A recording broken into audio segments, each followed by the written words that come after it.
Esta acción que estamos haciendo el día de hoy corresponde al producto del trabajo que se debe hacer en el receso legislativo. El receso, aunque yo no estoy para nada de acuerdo, aunque sea tan amplio, son muchos días, son muchos meses, muchas semanas las que se descansan muchos senadores.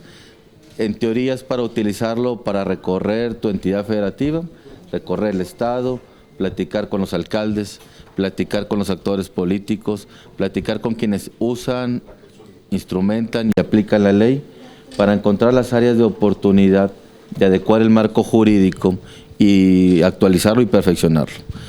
Todas estas son producto de esas reuniones.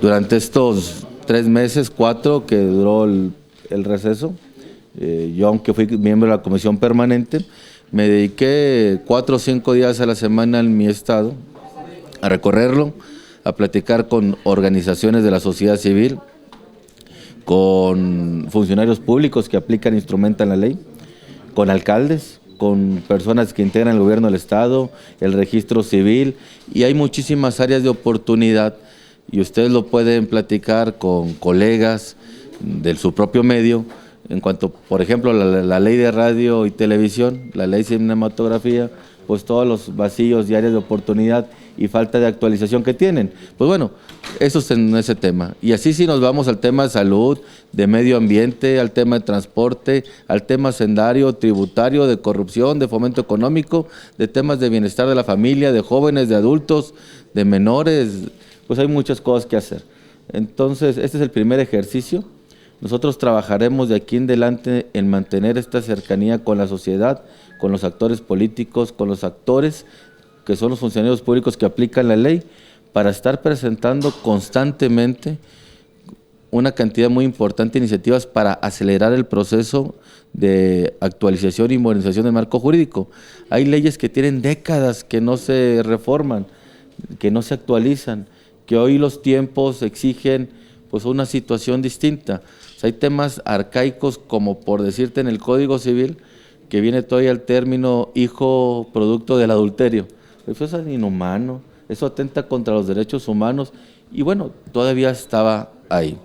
O existen hoy en día, estamos solicitando la prisión preventiva para quien sin querer su contador le suministra una factura falsa.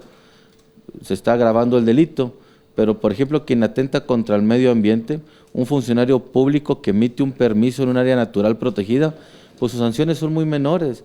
A veces sale más barato cometerlo y pagar la multa que la corrupción que se lleva a cabo en un acto de este tipo.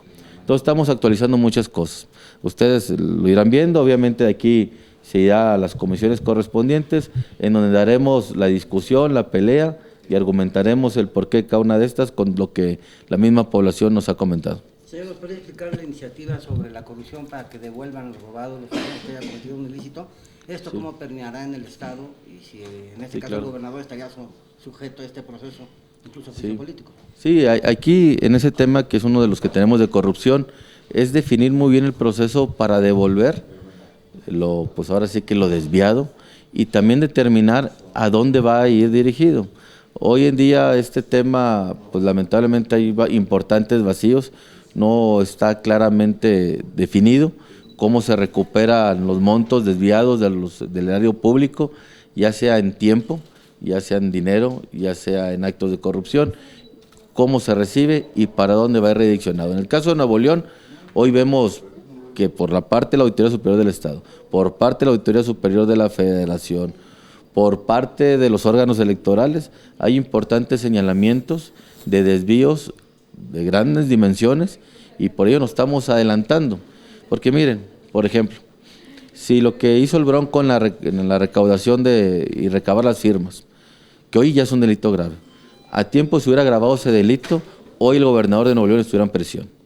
Pero lamentablemente el no haberlo agravado en su momento, hoy hasta es vulnerable el proceso por el cual se va a someter. Es por ello que le exigimos la renuncia, porque evidentemente que el proceso que va a seguir el Congreso del Estado, en los términos de la ley que estaba en aquel entonces, pues es un proceso jurídicamente muy vulnerable. ¿Qué reformas proponen en ese sentido, señor? Pues hay reformas al sistema de fiscalización, al Código Penal, a la Ley de Responsabilidades de los Servidores Públicos, a la propia Constitución. Digo, estamos integrándolo, de tal manera que no sean solamente ligeros parchecitos. En algunos casos son cosas de trámite, pero en algunos otros casos como estos son reformas de fondo, de gran calado. Senador, el presidente informó esta mañana que él propuso que los normalistas tengan pase automático. Y con esto se confirma pues, que la gente ganó en todo, ¿no? ¿Cómo ve usted eso? Pues sí, eso consolida, reafirma nuestra versión, nuestra oposición que sigue existiendo. Este retroceso en materia educativa va a traer todavía grandes problemas para nuestros niños. Lamentablemente sabíamos que íbamos a caer ahí, que era producto de una negociación electoral, de producto de un acercamiento que tuvo con diferentes actores políticos en la campaña y que estaba pagando sus favores políticos. Hoy en día queda en evidencia. Hoy en día queda en evidencia que lo que menos le preocupó al presidente es la calidad educativa, que está dentro de finiquitar un proceso de negociación con importantes líderes sindicales del magisterio, con quienes en la campaña se puso de acuerdo para llegar a este día, para llegar a este punto, y estamos retrocediendo décadas.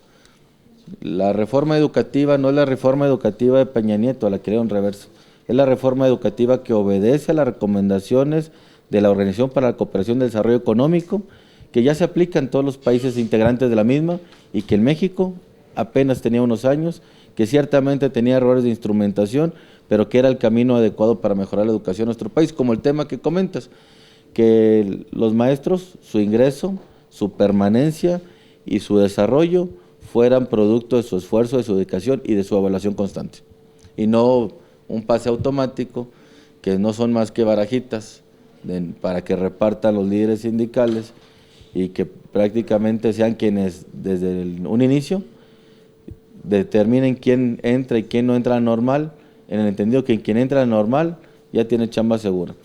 Yo creo que a las normales habría que cambiarles el membrete de la Secretaría de Educación Pública, ya sea federal o estatal, y poner el membrete del sindicato al que van a pertenecer y tal vez de una vez ponerle el membrete Morena, que es lo que están buscando. ¿Por qué se el presidente de la República ante la gente? Porque el presidente de la República, lamentablemente, si bien hay que reconocerle su preocupación y su ocupación por quienes menos tienen, también es una persona que sabe, y lo ha hecho por mucho tiempo, estar en campaña, y no sabe separar con prudencia, con sensatez, con madurez, lo que es ser gobernante, lo que es ser un candidato. No distingue. Entonces trae las dos cachuchas. Por una parte trae la cachucha de presidente y por la otra trae la de candidato. Es evidente que se quiere reelegir, por más que hoy digan que no, lo que están haciendo con la ley Bonilla, están generando el antecedente jurídico para darle pie a ello. Y muchas otras cosas, están reconstruyendo un dinosaurio a base de lagartijitas. Lo están haciendo aisladamente, pero creen que nos damos cuenta y lo van a ir integrando para construir un dinosaurio Rex, del que los mexicanos pues nos podemos arrepentir meses o años más adelante. Señor, sobre el ingreso al ISR, la disminución para las personas físicas, ¿esto es necesario? ¿Cómo, definitivamente. ¿cómo beneficiaría a los industriales de Monterrey? Aquí viene algo importante sobre ello, pero uno de los principios fundamentales del derecho tributario a nivel mundial, o sea, es universalmente reconocido, es la progresividad del impuesto. Algo que en México es una asignatura pendiente y que no cumplió ni los gobiernos del PRI ni del PAN, y no está cumpliendo este gobierno tampoco. A mayores ingresos tienes que pagar mayores impuestos, no solamente proporcional, sino progresivamente. No es lo mismo que pague el 30% quien gane a 10,000, quien gana 100,000, que gana 1,000,000, que gana 10 millones o quien gana 100 millones de dólares, como hay muchos riquillos que lo hacen. Entre más dinero ingreses, ganes, tienes que pagar más impuestos. Entonces hay que reformular el impuesto sobre la renta, sobre el producto del trabajo en el caso de los funcionarios públicos, para que quienes ganen menos, paguen menos, y quienes ganen más, paguen más. Esto sucede en cualquier país moderno, y en México es una de las tantas cosas que le debemos al pueblo, y hay que hacer la presión suficiente en la discusión del presupuesto de ingresos para, sin restarle ingresos al Estado, haya un sistema, un mecanismo de compensación para que no haya boquetes, que paguen menos quienes menos ganan, que paguen más quienes más ganan. ¿Y las personas morales, las empresas? Definitivamente igual, lo mismo. A una empresa pequeña, cargarle la mano con los impuestos le está restando enteramente su capacidad de crecimiento y le está restando la calidad de vida de quienes la integran, de ellos y de sus familias. A una mega empresa, de esos que hoy en día se sientan a negociar con el presidente, esos a los que rechazaba y señalaba años anteriores por los privilegios que tenían y que esperemos no sigan teniendo, a esos les quitas el lujo del yate, del helicóptero, del jet, pero pues bueno, son lujos suntuarios. No les quitas calidad de vida como lo haces con los pequeños o microempresarios que están empezando y que requiere el de la tortillería, el de la panadería, el de la lavandería, pues mayor flujo, porque sueña y muy válidamente en abrir otra sucursal, porque sueña y muy válidamente en cambiarle la fachada al negocio, en entrar a un esquema de una publicidad adecuada que le permita atraer más clientes. Bueno, al cargarle la mano con muchos impuestos, le está restando esa capacidad. Gracias. Muchísimas gracias. Pues son un chorro, bueno, eso nos va a convertir